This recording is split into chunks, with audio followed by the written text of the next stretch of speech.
Olá vocês, como vocês estão? Pois eu vou bem. Mais uma terça-feira de Você Lírico e Eu Poético. Eu quase errava o nome desse podcast. Eu tô meio doido, tô esquecendo muitas coisas. Ai, quem mandou produzir 3 podcasts ao mesmo tempo? Como é que eu... eu tô esquecendo das coisas. Hoje é o episódio 27. Episódio 27. E hoje vamos conversar com a escritora Lilian Stocco. Ela que é autora nacional. Ela é escritora, roteirista, hardcover. Ela ministra curso e palestras na área de design, artes visuais, fotografia e roteiro. Então, antes da gente ir para o bate-papo, eu quero convidar você a seguir esse podcast no Spotify ou no YouTube. E é isso aí. Quem quiser ajudar esse projeto, tem um apoio-se no link. E tem o meu livro também que você pode comprar. E chama a vinheta que eu já estou falando demais. Você lírico e eu poético.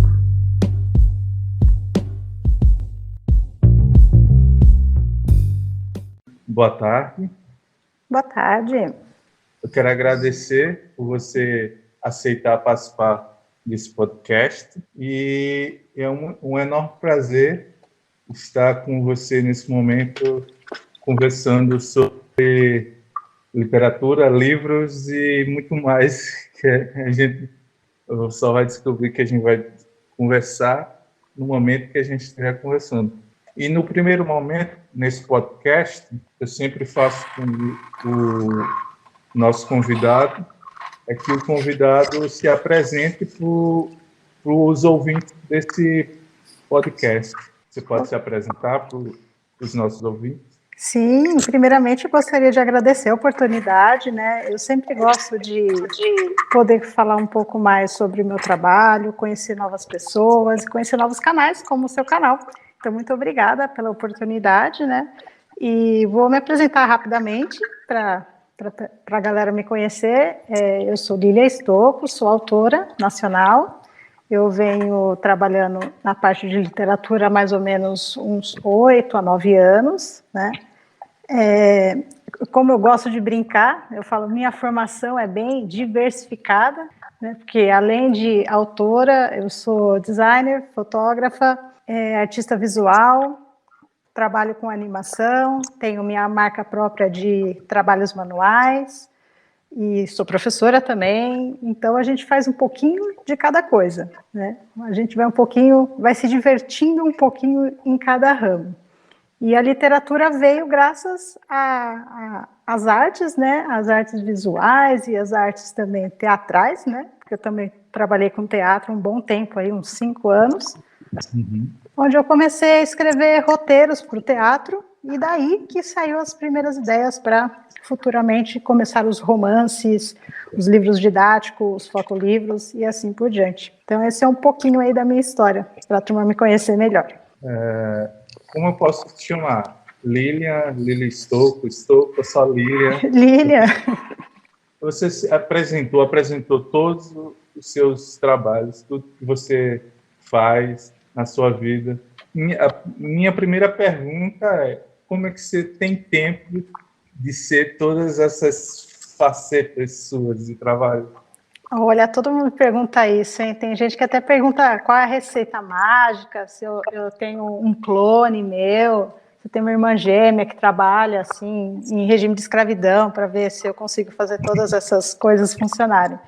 Mas olha, muito planejamento, sempre estar atenta às nuances de mercado e tentar sempre organizar o que é lazer, o que é prazer para mim e o que é profissão. Então, eu sempre tenho que acabar dividindo um tempo para mim, né, para o meu pessoal, para o que eu gosto de fazer, porque para mim é desanuviar a cabeça, vamos dizer assim, e também deixar um tempo separado para a profissão e para minha família, para os meus amigos. E todo mundo pergunta assim, você dorme? Né? Eu durmo 8 horas maravilhosas todo dia, só que a gente corre muito, organiza o máximo que puder, né, e aproveita cada tempinho para ir produzindo aí um pouquinho em cada área e se divertindo com isso. Mas ainda não tem receita mágica para esse negócio ainda não.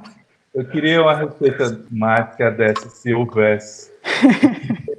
Porque eu também não estou nunca fazendo uma coisa só, não. Porque o bom de fazer muitas coisas é que você não enjoa daquela coisa que você está fazendo, porque você tem várias coisas para fazer, né?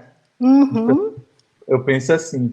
Então, como esse podcast é sobre literatura, então eu já vou direto perguntando quais são as suas produções literárias, quais são os seus livros que você tem trabalhado e produzido. Olha, essa é outra pergunta também complicada de se responder. Atualmente, aí você vai falar, nossa, né? Atualmente eu já estou na minha 24ª publicação. Então eu vou falar um pouquinho sobre elas porque é muita coisa. Eu até acabo me perdendo já, né? Então vamos falar dos romances, depois vou passando para as outras.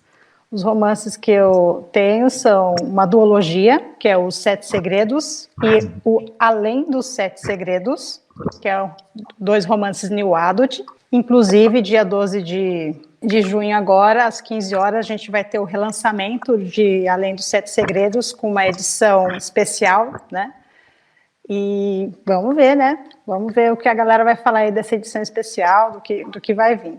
Tem um terceiro romance também, que se chama-se Dois Mundos, que é um romance também new adult, que fala um pouco sobre os desafios do mundo em que nós vivemos, da sociedade em que vivemos e as discrepâncias que nós temos, né? Por isso que o título é Dois Mundos, mas é um romance gostoso, bem bacana, com uma pitadinha de comédia, humor ali no meio, para a gente conseguir levar a dureza da vida um pouco mais leve. Eu adoro qualquer escrita que tem pitada de humor. Eu adoro porque você quebra aquele... Quando tem drama demais, aí a pitadinha de humor quebra aquela tensão. Então, eu gosto quando o autor, o escritor, tem essa pegada. Mesmo numa escrita densa, que deveria ser um tema pesado, mas tem lá uma sutileza de humor. Eu gosto desse tipo de escrita. Então, desculpe interromper, Imagina. Mas pode continuar falando sobre suas obras.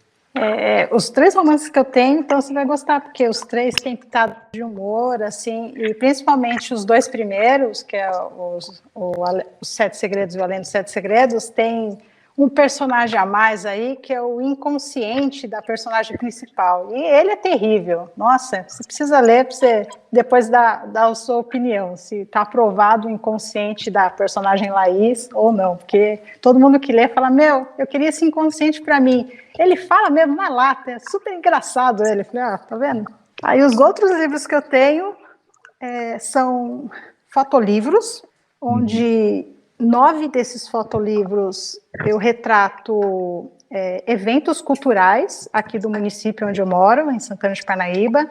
Eu fiz um pequeno mapeamento, e eu falo pequeno porque assim, tem vários outros eventos que eu não tive a oportunidade, né, de fotografar e publicar esses livros, esses fotolivros. Então eu consegui fazer de 9 eventos aqui da cidade, que são eventos que vêm tradicional de muito tempo. A minha cidade tem mais de 400 anos, então tem muita história aí para se contar. Então, eu fiz esse registro fotográfico, fiz as matérias para poder, né, contemplar essas fotografias e montei 9 livros mapeando um pouco da cultura material e imaterial de Santana de Parnaíba. Depois tem os livros de contos, que são coletâneas que a gente lança em conjunto com diversos outros autores, né? Então temos a coletânea Não Conte a Ninguém, que saiu pelo Carreira Literária, que são diversos contos, né, sobre lendas urbanas, então tá bem interessante. E tem alguns outros que vai sair ainda, então eu fico na dúvida se eu posso contar ou não posso contar, né? Vou contar um que já anunciou essa semana, que é os microcontos em quarentena, da editora Arte da Palavra. Eles já anunciaram, né, já veio a primeira impressão da gráfica, então acho que esse eu posso falar. E tem mais 5 projetos aí que eu não posso falar, tem que ficar em segredo por enquanto, não tem jeito. São os contratos, né? Não pode falar de jeito nenhum. Esse dos microcontos, eu acho que eu tenho visto postagem. Eu tô esperando o meu exemplar, o meu primeiro exemplar impresso, né, dessa coletânea chegar para poder divulgar oficialmente, mas a editora já começou a fazer as primeiras divulgações, então tá valendo. Agora, a pergunta sobre o seu trabalho de fotografia, que você falou que fotografou eventos da sua cidade. Eu não conheço essa cidade. E onde é que fica? Qual estado fica essa cidade? Santana de Parnaíba fica a 45 quilômetros da capital de São Paulo, né? Ela já é considerada interior, e é uma cidade bem antiga, uma das cidades fundadoras, assim, né? Quando começou a existir a Vila São Paulo, também começou já logo em sequência a Vila Parnaíba, que era na época, há 400 e poucos anos atrás. Então é uma cidade grande, esqueci o nome geograficamente falando, né? Porque a demografia daqui não é tão grande assim, a população é pequena.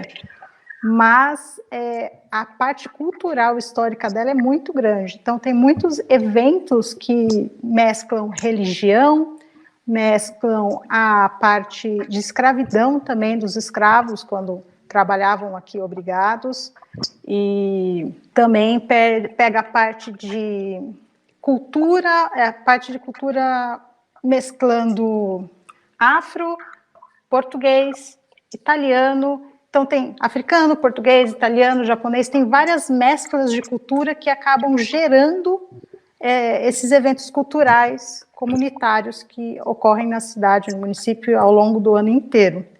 Então, seria mais ou menos isso. Ela é uma cidade de interior, bem próximo da capital, bem antiga também, como a capital de São Paulo, e tem essa mistura, essa mesclagem que foi gerando cada evento que nós temos hoje. E muitos que também já deixaram de existir, que a gente acabou perdendo. Eu gosto de cidades interior por causa da riqueza cultural, né? Que às vezes numa capital se perde ao longo dos anos, né? Verdade. Então, as cidades interiores, elas costumam resguardar mais a cultura, né? Então, se o artista, o escritor, seja qualquer outro tipo de artista, fotográfico, desenhador, ele se atentar para a sua cultura, ele faz bastante obras incríveis, né? Como você falou, a cultura daí advém dos escravos portugueses, italianos, japoneses. Isso é rico, né? A riqueza do Brasil é essa, a mistura de várias culturas. Aqui onde eu vivo, onde eu moro, interior do Rio Grande do Norte. Eu fico... Eu não sei quantos quilômetros de Natal, da capital, mas em horas eu sei. Daqui para Natal, eu acho que é 4 horas de viagem. Então, quilometragem, eu não sei quanto tem de quilômetros. Mas deve ser muito. 4 horas. Pelo menos uns 300 quilômetros aí vai, hein, colega? Eu acho meio pensativo. Então, a cultura daqui onde eu vivo tem muita coisa da época da escravidão, dos portugueses, Rio Grande do Norte também passou 21 anos da sua história dominada por holandeses. É verdade. Então tem essa cultura indígena, portuguesa, holandesa, escravo. Então a gente é cheio de riqueza cultural. E a gente se atentar para a nossa cultura, a gente tem muito a produzir em nossas obras, nossas artes, né? Uhum.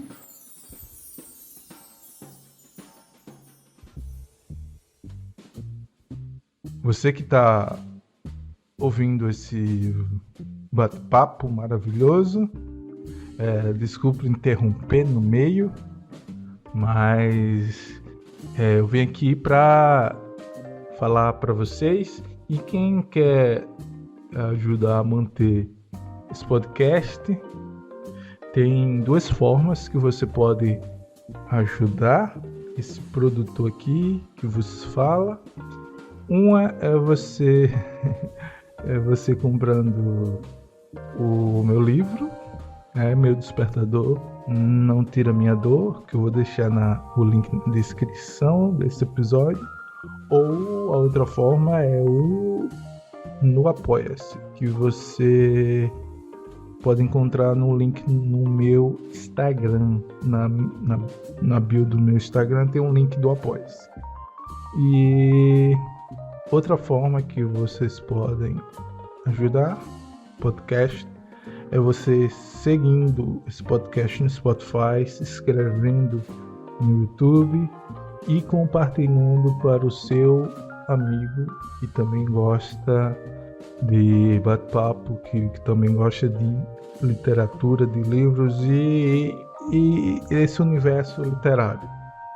Então a gente vai voltar pro bate-papo agora. Eu queria que você comentasse sobre acho que uma série que você faz no teu Instagram, a série Indica.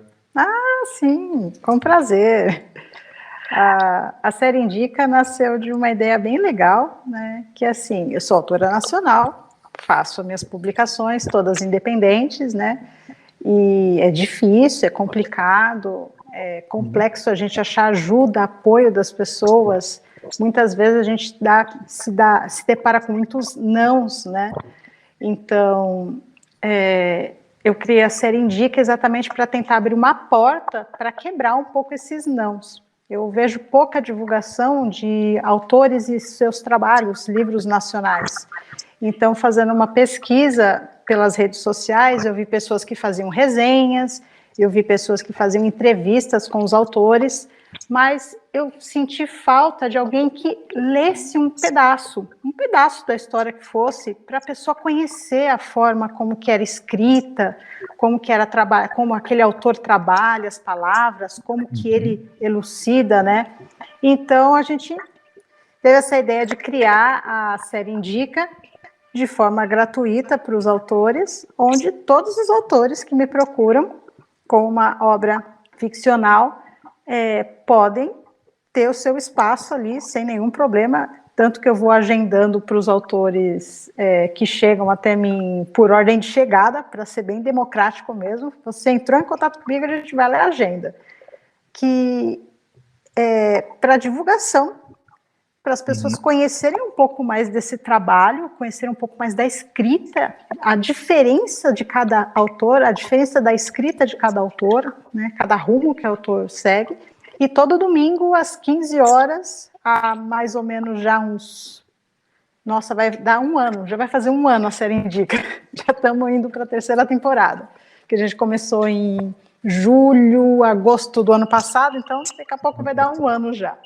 Então, todo domingo, às 15 horas, eu leio um trecho do trabalho do autor, né, do domingo, leio a sua biografia para contar um pouco mais sobre a sua história aí na literatura e mostro a capa do livro, coloco os links de venda, o autor fala com a gente durante a live, com o bate-papo, com as pessoas que vêm assistir e prestigiar. E eu estou tendo resultados bem positivos pelos feedbacks dos autores. né, que acabam falando que a obra dele foi mais conhecida depois de ter participado da série Indica, ou que ele conseguiu dobrar o número de vendas naquele mês, e isso foi muito benéfico para ele, ou mesmo comecei a participar mais de entrevistas, e isso está ajudando na venda do meu livro, na divulgação do meu trabalho. Então, o intuito, o objetivo inicial da série Indica era fazer essa divulgação gratuita, que era uma coisa que eu sentia falta. E, por enquanto, ele está indo bem nesse caminho, né? Estou recebendo vários feedbacks positivos dos autores e agradecimentos por conseguir compartilhar dessa forma e ajudar um pouquinho cada um, né? Porque é difícil ser autor nacional, não é fácil, é complicado os processos, né? Eu achei maravilhoso. Eu não lembro quando foi que eu vi pela primeira vez, mas eu lembro que já a primeira vez que eu vi a série Indica já estava na segunda temporada. Oh. Eu lembro que tinha 2.0 a segunda temporada. Mas eu achei maravilhoso porque quando a gente divulga o outro, a gente, autor nacional, a gente está ajudando o outro, mas ao mesmo tempo a gente está ajudando a nós mesmos, porque a gente está produzindo conteúdo. Então, é uma ação de dois vetores, né? Você ajuda, tem intenção de ajudar o outro, mas o outro, no feedback, ajuda de volta. Então, achei maravilhoso e perdi alguns domingos, mas eu sempre tento acompanhar. Quando eu não consigo ver ao vivo, quase sempre eu não vejo ao vivo, mas eu vejo sempre o gravado, que fica no IGTV. Então, é interessante. Então, a partir dessa pergunta, eu quero fazer a seguinte questão.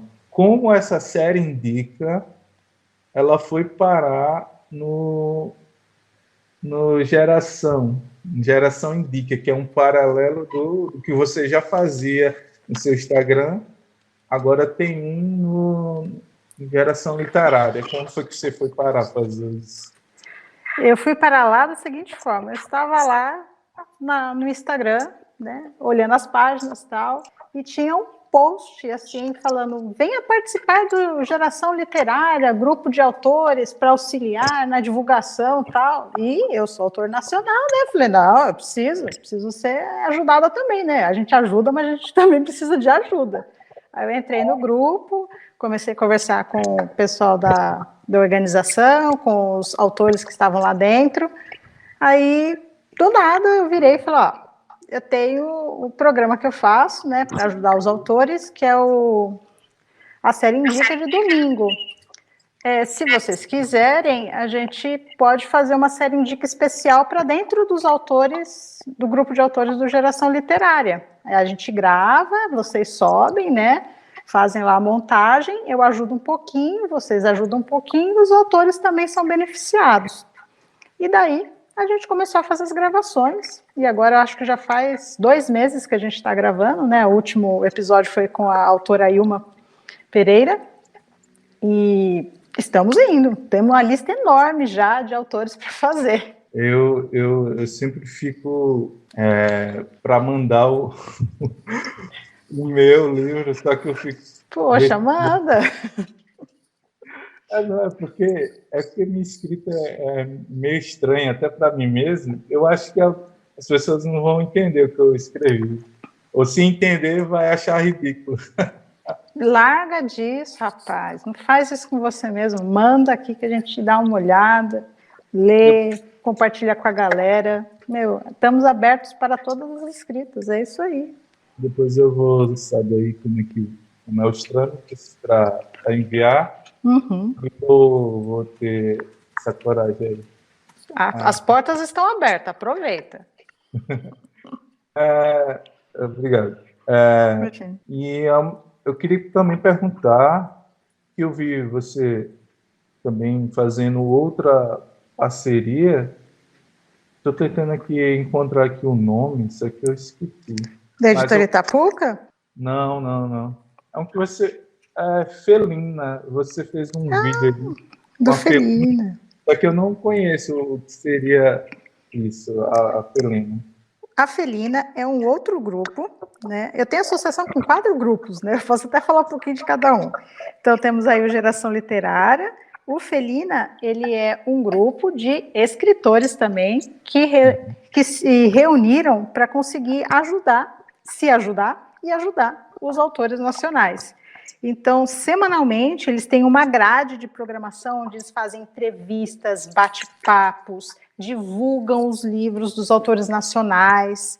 Tem alguns quadros que fazem a divulgação da sinopse com a capa de livro em postagem. De terça-feira eu estou com o programa Papo Reto com a Lília, onde eu chamo os autores para responder 30 minutinhos de pergunta. É live rápida, né? É papum.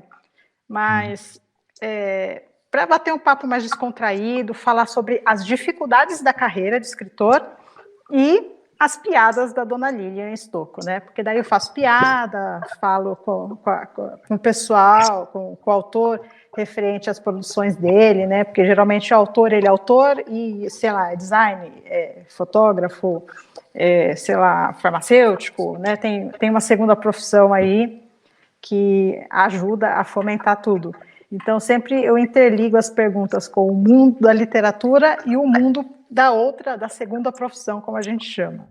Uhum. E além desse do Felina, que é um grupo aí de autores que vem ajudando também, é outro grupo de apoio e ajuda aos autores nacionais, que eles são recentes também, que nem a Geração Literária. Eu participo de um outro grupo, SAL, Sociedade de Autores Literários, que une Brasil e Portugal, com vários autores que também fazem, um coletivo que fazem publicações periódicas, né, e se autoajudam. Um acaba ajudando o outro dentro do grupo para se promover, para fazer suas próprias publicações e as publicações coletivas, além de incentivar o cenário, né, de autores nacionais, fazendo concursos de microcontos semanalmente, além das postagens e conteúdos que cada autor posta durante a semana também. A última publicação que nós fizemos coletiva foi como se tornar um escritor mal sucedido, pela versão do nosso personagem principal, que é o Senhor Segueta. Então, é um livro bem humorado, com várias dicas do que o autor não deve fazer de forma alguma. E é um livro recheado de dicas, né? E recheado também de ilustrações, que é o personagem, o Sr. Segueta, que de uma forma bem humorada vem explicar aí para os autores o que não é legal fazer na hora de você publicar o seu livro, divulgar o seu livro, ter o relacionamento com os leitores, né? E, além disso, né, tem o pessoal também do Cultura Milanesa, que é outro grupo de pessoas que estão tentando aí lutar e ajudar a cultura nacional. Eles já envolvem literatura, games, cinema, teatro, então eles estão à frente aí de várias facetas aí da arte. E também estou fazendo parte, estou com algumas associações aí com eles, que está para sair aí para os próximos meses, que eu também não posso contar, mas aquela coisa. Assim mesmo. Você separou algum texto literário para ser lido? Olha, eu separei aqui as 2 sinopses da minha duologia, só para deixar o povo com gostinho de quero mais. O que você acha? Pode ser também. Pode ser?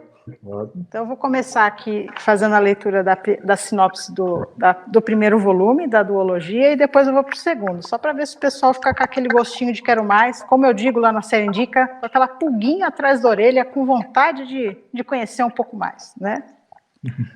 Vamos lá. Então, sinopse de Os 7 Segredos. No coração de São Paulo, a jovem Laís e sua amiga Vânia têm um emprego dos sonhos. Irmã mais velha de 3 filhas, ela divide seu tempo entre o trabalho, amores impossíveis, baladas às cestas e as peripécias de suas irmãs. Estas insistem em tentar enlouquecê-la, ou talvez matá-la de fome. Quando parecia que tudo estava se encaixando em sua vida, o destino, com a ajuda da cegueira do amor, acaba por arrasar seu coração. Perdida, ela se depara com um apoio inesperado, o qual vira seu mundo aparentemente estável de pernas para o ar. Enquanto seus impulsos a levam cada vez mais fundo nesta trama, capaz de envolvê-la física e emocionalmente, Mauro, seu inesperado par romântico, lhe apresenta um novo e secreto universo de prazer. Mas as cordas do destino subitamente insistem em apertar seu pescoço, sufocando-a em suas angústias.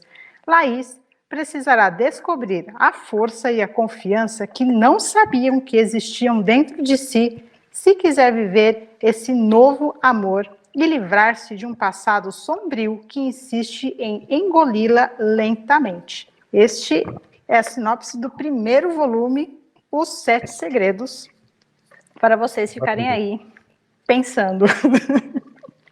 Maravilha.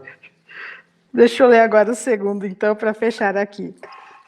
Sinopse de Além dos Sete Segredos. Agora casados, Laís e Mauro estão em uma jornada para descobrir como é a rotina de viver juntos. Mas rotina não é bem o modo como esses dois gostam de passar os dias, e principalmente as noites. Mas, se a vida entre quatro paredes é de tirar o fôlego, fora dela pode ser de arrancar os cabelos. Ainda mais se o passado amoroso teima em retornar para assombrá-los. Em meio a tudo isso, Vânia descobre um pouco sobre o mundo secreto de Laís e Mauro, o que promete situações, no mínimo, interessantes para todos. A parte final da saga vai levar todos aos seus limites, e mais do que nunca, a cumplicidade de Laís, Mauro e seus amigos pode ser a diferença entre a sonhada felicidade e uma tragédia absoluta. E essa foi a sinopse do livro Além dos Sete Segredos, que é a parte final da duologia. E aí, dá para ficar com um gostinho de quero mais? Dá, e parabéns essa duologia. Qual é o livro que vai ter capa nova, lançamento dessa duologia? É dessa duologia. Esse último que eu acabei de ler para vocês, que é o Além dos Sete Segredos. Sim, entendi. Aí vai ter nova capa. Eu acho que eu vi essa postagem. Eu vi essa postagem. Então, eu lembrei agora. Você estava lendo. E eu tenho uma pergunta. Agora, aqui às vezes eu estou pensando em várias coisas ao mesmo tempo e dá um branco. Sim, agora eu lembrei o que eu ia perguntar a você. No seu Instagram, as suas postagens, ela tem uma identidade visual. Então, a minha pergunta é, quem pensou como fazer as postagens, a escolha das cores da identidade visual das postagens? Foi tudo você ou você teve alguém ajudando? Mais uma vez, tudo eu, né? Como eu sou designer, sou ilustradora, adivinha só para quem sobrou o trabalho, né? Para a dona Lilian aqui. Eu desenvolvi uma identidade visual para a minha rede social do Instagram. A cada 6 meses, mais ou menos, ela tem algumas mudanças para poder acompanhar a evolução de curtidas e o próprio público, né? Para poder estimular.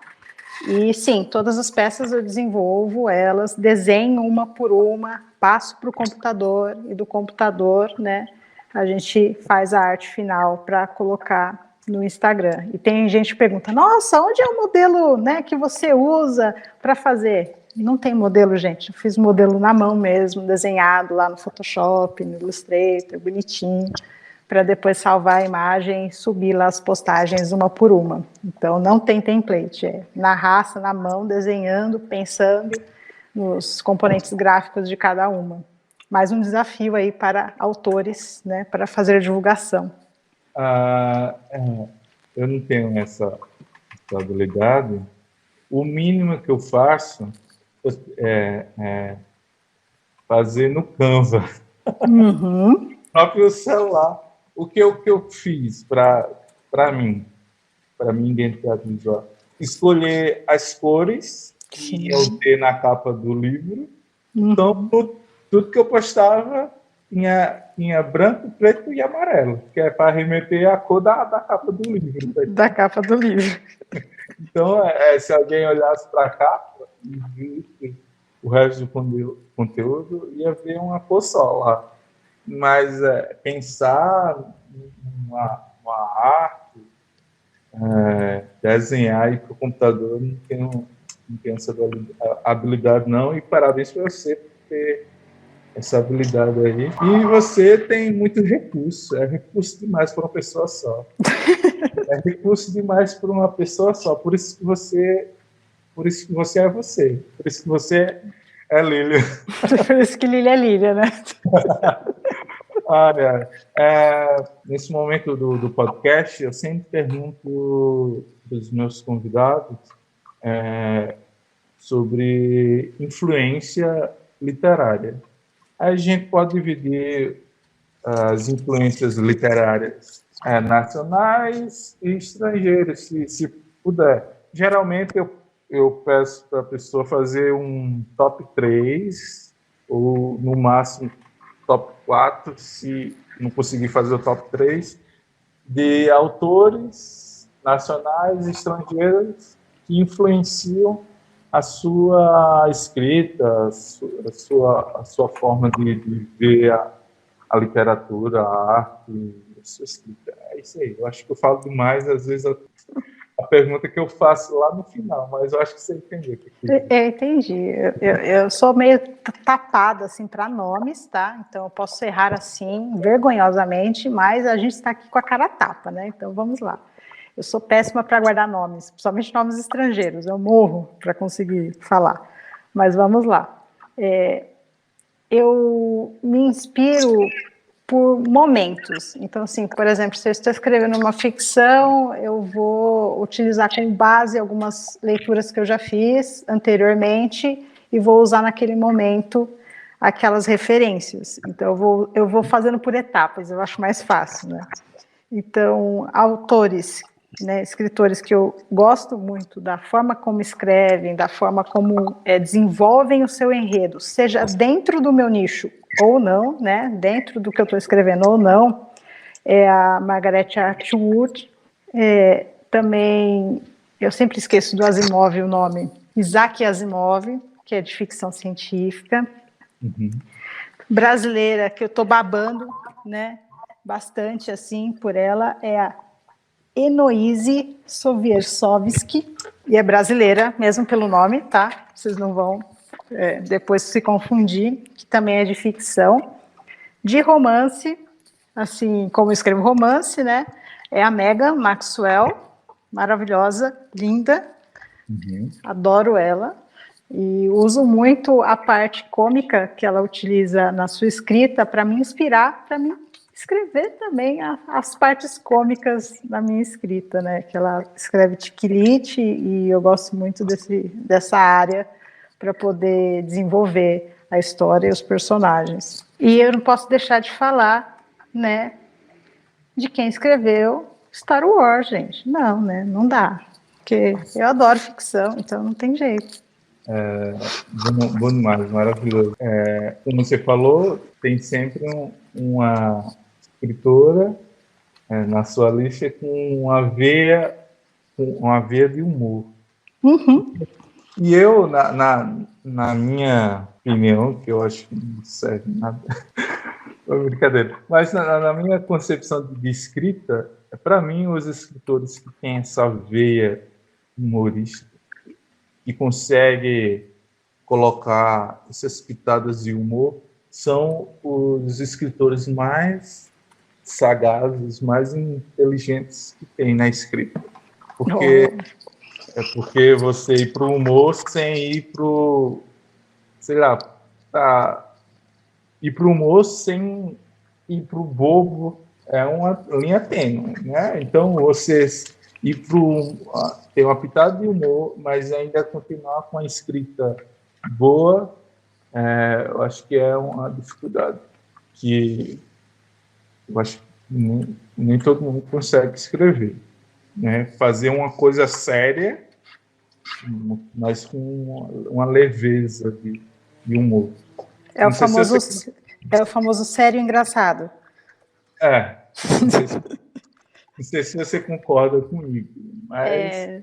manter o drama, manter a trama, manter as características dos personagens, mas sem perder a leveza de que a gente está vivo, a gente está vivendo várias situações inusitadas o tempo todo.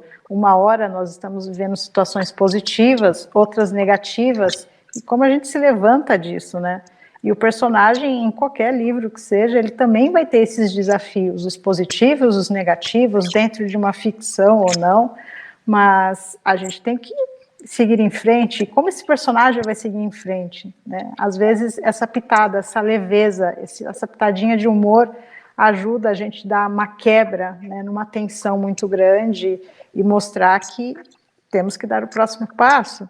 Então, talvez possa ser isso. E eu queria perguntar, não sei se você vai conseguir responder. Não, mas manda aí. É bem subjetivo. Para os leitores que vão ler ou já leram suas obras, os leitores, a partir da leitura, o que eles vão compreender ou enxergar a Lilian escritora nesses textos? Você consegue dizer? Difícil essa, hein? Olha, eu vou na suposição, hein? Pensando assim, nos objetivos que cada livro que eu publico tem e na forma como eu escrevo, talvez, né, o leitor possa encontrar nesses livros a seguinte indagação: por que não? Por que não experimentar? Por que não tentar? Por que não fazer? Por que não errar e tentar fazer de novo? Eu acho que os personagens que eu trago nas minhas histórias, tanto nos contos como nos livros, tem muito essa indagação na cabeça. Por que não fazer? Vou lá, vou experimentar, vou tentar, eu posso errar, posso fazer de novo. É assim, a vida funciona dessa forma, né? Então, talvez pode ser esse tipo de pensamento que permeia aí a cabeça dos leitores, quando vê os personagens, as tramas, as histórias, os contos, os microcontos também, né? Se permitir um pouquinho experimentar nessa vida. E para a gente finalizar, uma dúvida, uma curiosidade que eu tenho. Estouco é seu nome mesmo ou é pseudônimo de escritora? Estocco é o meu nome da minha família inteira, né? Família Estocco, nós somos italianos e é uma família que veio fugida da guerra da Itália para trabalhar nas fazendas de café aqui no Brasil, né? Há um bom período aí atrás, e o nome foi sendo carregado aí por gerações e gerações. Então muita gente acha que é pseudônimo, mas não é meu nome mesmo. Meu nome é só isso, é Lilian Estocco, só isso, acabou aí, só tem isso. Você tem 2 nomes só?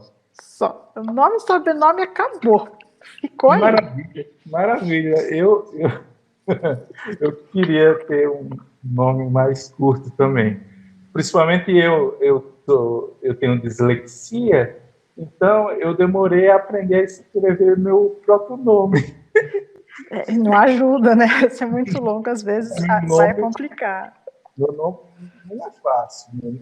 Só é fácil o nome. Eu sou parente do Brasil inteiro. Né? Silva. Parente do Brasil inteiro. Mas a gente... além de dislexo, eu sou prolixo.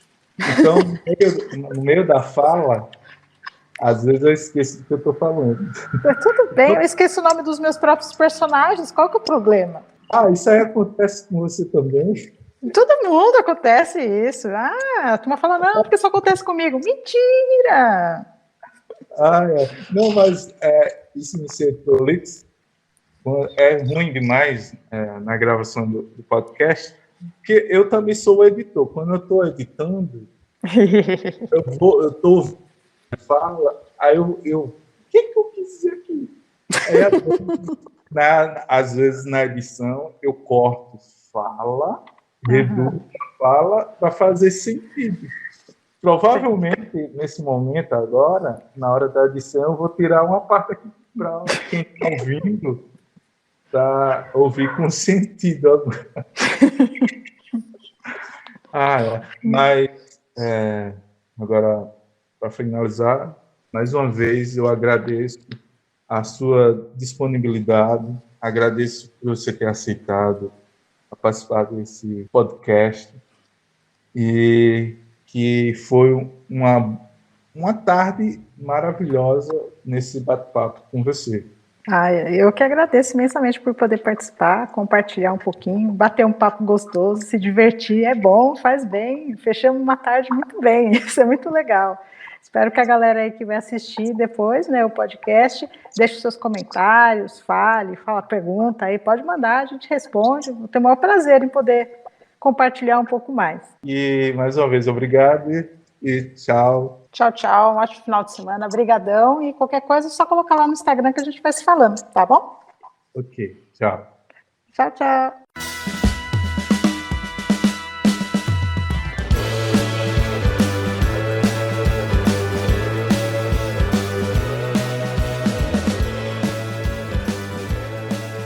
Vocês que chegaram até aqui, obrigado mais uma vez por estar ouvindo esse podcast, e eu agradeço muito vocês.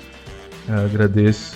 E mais uma vez, antes de encerrar, eu peço para você que está ouvindo no Spotify seguir esse podcast no Spotify e se inscrever no YouTube, caso você ouça no YouTube, e ambos compartilhem esse podcast para seus amigos.